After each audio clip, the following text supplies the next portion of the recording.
Hazrat Aisha Siddiqa radiyallahu ta'ala anha narrated that once a man came to the service of the Prophet sallallahu alaihi wasallam and sought permission to enter.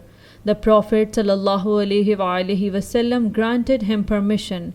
Hazrat Aisha Siddiqa radiyallahu ta'ala anha described him as a very bad person from his tribe.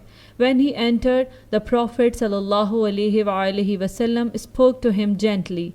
After he left, another man sought permission to enter. The Prophet ﷺ remarked that he was a very good person from his tribe. However, when this man entered, the Prophet ﷺ did not show him the same warmth and attention as he did with the first man. After he left, Hazrat Aisha Siddiqa radiyallahu ta'ala anha commented to the Prophet, peace be upon him, that he had spoken gently to the first man despite his bad character, but had not treated the second man the same way. The Prophet ﷺ replied, O Aisha, the worst person in the sight of Allah on the day of judgment will be the one whom people avoid to save themselves from his indecent talk.